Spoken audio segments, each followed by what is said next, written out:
آپ کو خوش آمدید پروگرام رمضان رہنما میں۔ جی اس وقت آپ کو جس طرح کہ پتا ہے کل ہم نے آپ کے لیے ایک واقعہ لے کر آئے تھے، تو اسی کی طرح آج بھی ہمارے ساتھ شامل ہے سر خیستہ رحمان۔ آپ ہمارے لیے ایک بار پھر کوئی نہ کوئی واقعہ لے کر آئے ہیں، تو you can just say it. Please آپ وہ واقعہ ہمارے فرینڈز اور ویورز کو سمپلی آپ بتا دیں۔ شکریہ محمد حسین اور ان تمام دوستوں کا بھی جو اس وقت ہمیں دیکھ رہے ہیں۔ جیسا کہ میں نے پہلے پروگرام میں بھی آپ کو بتایا تھا کہ یہ تاریخ اسلام کے وہ واقعات ہیں جو ہر دور میں انسانیت کے لیے مشعل راہ ہیں۔ یہ کہانیاں نہیں ہیں جھوٹ موٹ کی، وہ حقیقتیں ہیں جو کہ ہر دور کے انسانوں کے لیے راستے کے اصول بناتی ہیں۔ اور آج ہم حضرت بلال حبشی رضی اللہ تعالی عنہ کا واقعہ آپ کو سنائیں گے کہ انہوں نے اسلام کے لیے کتنی تکلیفیں اور مصیبتیں جھیلی ہیں۔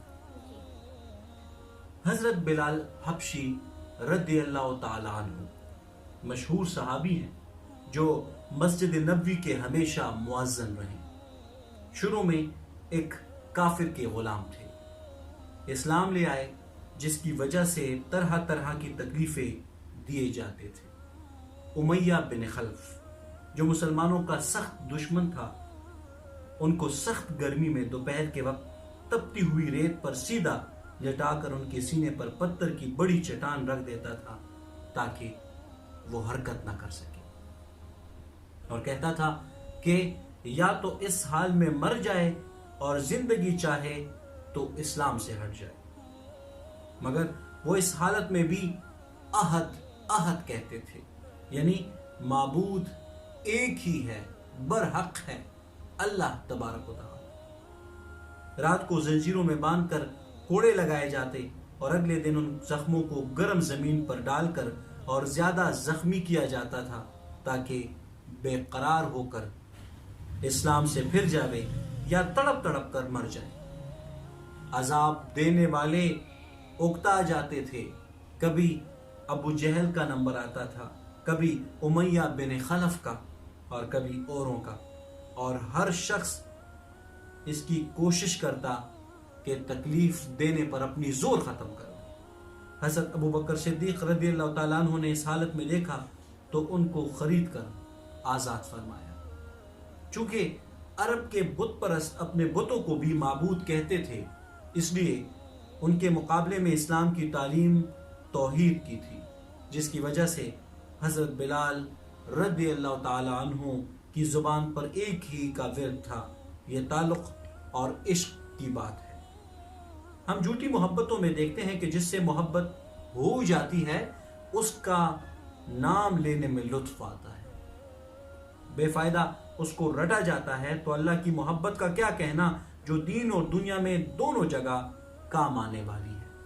یہی وجہ ہے کہ حضرت بلال رضی اللہ تعالیٰ عنہ کو ہر طرح سے ستایا جاتا تھا، سخت سے سخت تکلیفیں پہنچائی جاتی تھی، مگر اللہ تبارک و تعالیٰ کا نام لے لے کر وہ ہمیشہ احد احد کیا کرتے تھے۔ مکہ کے لڑکوں کے حوالے کر دیا جاتا تھا، یہ ان کو گلی کوچوں میں چکر دیتے پھرے اور یہ تھے کہ ایک ہی کی رٹ لگاتے تھے۔ اسی کا یہ صلہ ملا کہ پھر حضور پر نور آقائے نامدار حبیب کردگار حضرت محمد مصطفیٰ صلی اللہ علیہ وآلہ وسلم کے دربار میں مؤذن بنے اور سفر حضر میں ہمیشہ آذان کی خدمت میں ان کی اسی کا یہی صلہ ملا کہ پھر حضور صلی اللہ علیہ وآلہ وسلم کے دربار میں مؤذن بنے اور سفر حضر میں ہمیشہ آذان کی خدمت ان کے سپرد ہوئی۔ حضور صلی اللہ علیہ وآلہ وسلم کے وصال کے بعد مدینہ طیبہ میں رہنا اور حضور صلی اللہ علیہ وآلہ وسلم کی جگہ کو خالی دیکھنا مشکل ہو گیا، اس لیے ارادہ کیا کہ اپنی زندگی کے جو دن ہیں جہاد میں گزار دوں، اس لیے جہاد میں شرکت کی نیت سے چل دیے۔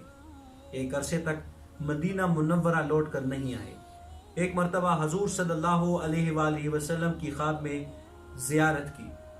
حضور صلی اللہ علیہ وآلہ وسلم نے فرمایا بلال یہ کیا ظلم ہے, ہمارے پاس کبھی نہیں آتے؟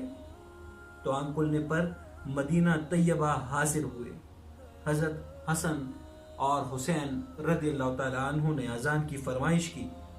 لاڈلوں کی فرمائش ایسی نہیں تھی کہ اس میں انکار کی گنجائش ہوتی. اذان کہنا شروع کیا اور مدینہ میں حضور صلی اللہ علیہ وآلہ وسلم کے زمانے کی اذان کانوں میں پڑھ کر کوہرام مچ گیا. عورتیں تک روتی ہوئی گھر سے نکل پڑی.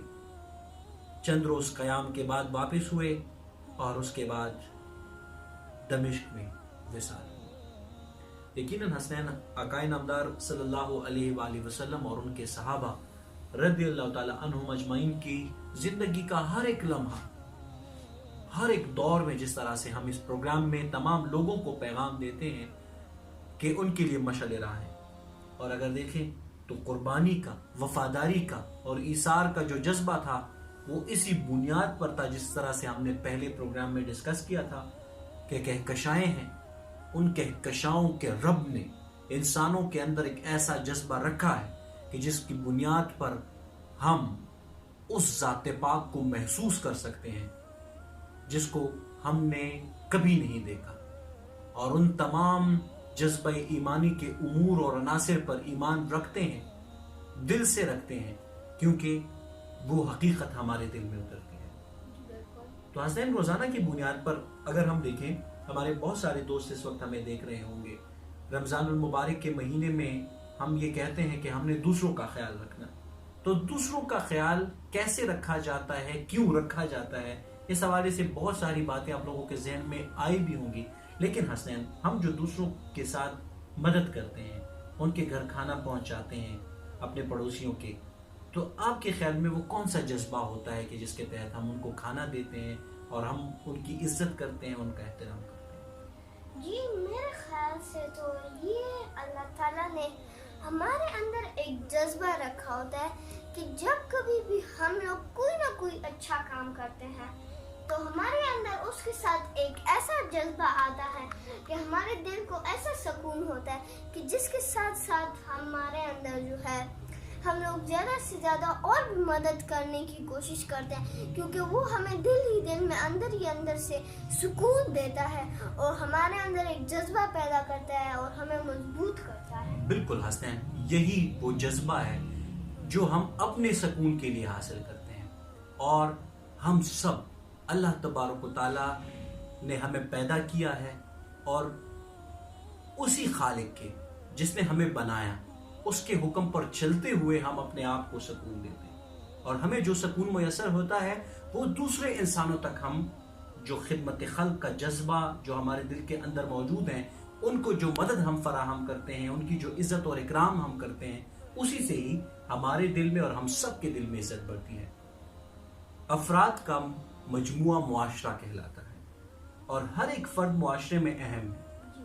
اور یہ بھی بہت اہم ہے کہ ہر فرد کے لیے کہ وہ معاشرے کے ساتھ جڑا رہے.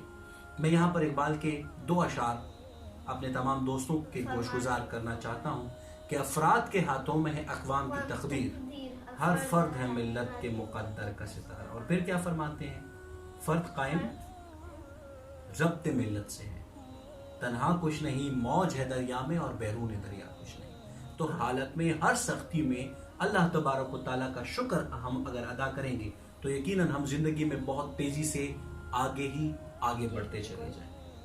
حسین, آج کے پروگرام میں ہم کل کے پروگرام میں جو ہم نے سوال کیا تھا اس کا جواب بھی دوستوں کو دیتے چلیں, اور ساتھ ہی ساتھ جن دوستوں نے ہمیں کمنٹس میں جوابات دیے تھے ان کے نام بھی ہم لے لیں گے تاکہ وہ بھی خوش ہوں اور ہمارے ساتھ مزید بھی پارٹیسپیشن کر سکیں. پہلے میں جواب دینے کی کوشش کرتا ہوں. وہ 3 کون سے 5 ارکان ہیں. ہم نے سوال کیا تھا دوستو کہ اسلام کے ارکان کتنے ہیں اور کون کون سے ہیں. حسین, آج کے پروگرام میں ہم یہ بھی سمجھائیں گے کہ ارکان کا مطلب کیا ہے اور کس طرح سے ہم اس بنیاد پر اس کی ڈیفینیشن یا وضاحت کرتے ہیں. اور اس یہ طرح کی ارکان کس نے بتائے ہیں ہمیں؟ ارکان کا مطلب first of all it's just like میرے اسکول کی طرف سے مجھے اتنا یاد ہے کہ ارکان ہم لوگ ایک قسم کے اسلامی پلرز ہیں ہمارے لیے. سو پلرز جو ہے 5 ہے ہمارے اسلام کے. سو فرسٹ آف آل جس طرح گھر کے اندر جو ہے ہر ایک دیوار کے اندر 4 پلرز رکھتے ہیں، تو اسی طرح جو ہے ہمارے لائک دیز آر 5 فنگرز. اگر یہ ہمارے ہاتھ میں سے یہ والی کٹ جائے یا یہ والی یا یہ والی یا ایک بھی کٹ جائے اور یا ایک بھی نہ ہو تو ہمارے لیے یہ بہت مشکل ہوتا ہے. اسی طرح اگر پورے گھر کی ایک ہی دیوار میں 4 پلرز نہ ہو تو وہ ٹوٹنے کا ہر ایک دفعہ موقع ہوتا ہے. تو اسی طرح 5 پلرز مین ہیں اسلام کے، تو اسلام اس کے اوپر کھڑا ہے، اور اگر ان میں سے ایک پلر بھی ٹوٹ جائے so that will be very much bad for all of us. ماشاء اللہ حسنین، آپ نے بہت صحیح سیکھا.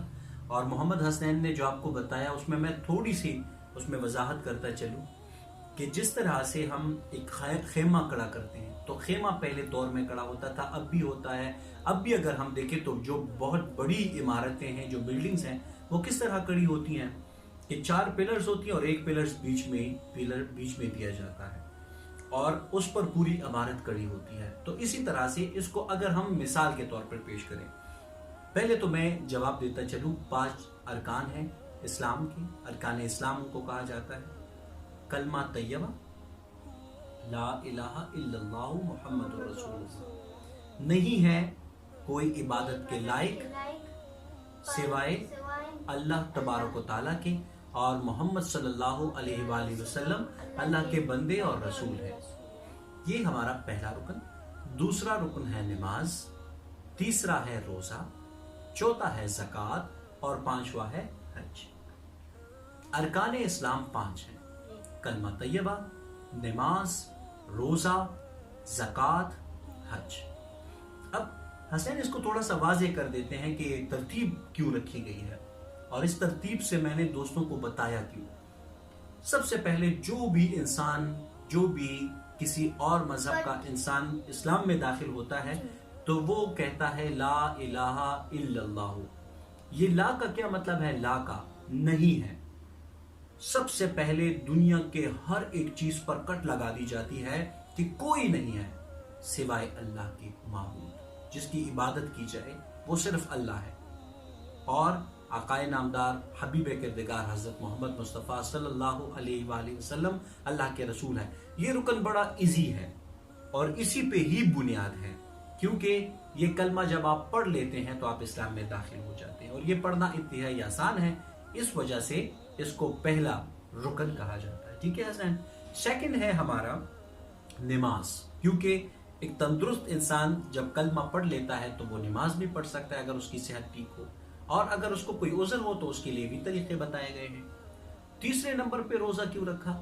کیونکہ بہت سارے لوگ ایسے ہیں جن کو مختلف بیماریاں ہوتی ہیں، وہ ان بیماریوں کی وجہ سے روزہ نہیں رکھ سکتے، تو ان کے لیے اس میں سے چھوٹ ہے، لیکن جو روزہ رکھ سکتے وہ رکھتے ہیں.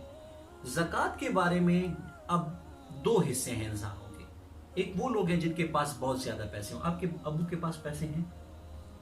میڈیم ٹائپ ہے، مطلب متوسط زیادہ ہے کہ وہ جو ہے صرف اور صرف ہمارے لیے اگر ٹافیاں لے کر آئیں تو لائک 1,000 روپے کی لے کر آئے، اور نہ اتنی کم ہے کہ وہ جو ہے 5 روپے کی بھی نہ لا سکے. صحیح بات ہے. لیکن ان کے پاس کم از کم اتنے پیسے ہوتے ہیں کہ وہ اپنی ضروریات زندگی پوری کر سکیں.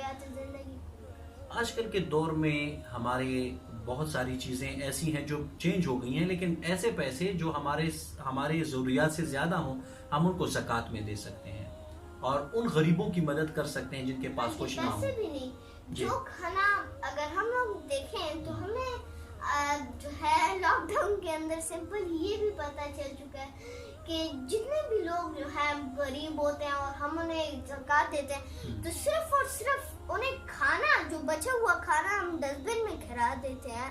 تو اگر وہ ہم لوگ صرف اور صرف انہیں دے دیں so that is very much big thing. اگر ہم انہیں پیسے دیں so that's a lot of big thing. تو ہمیں بھی پتہ چل چکا ہے کہ this is a big thing. بالکل حسنین. اب ہم اس زکوٰۃ کے کنسیپٹ کو تھوڑا سا اور ایلابوریٹ کرتے ہیں. اگر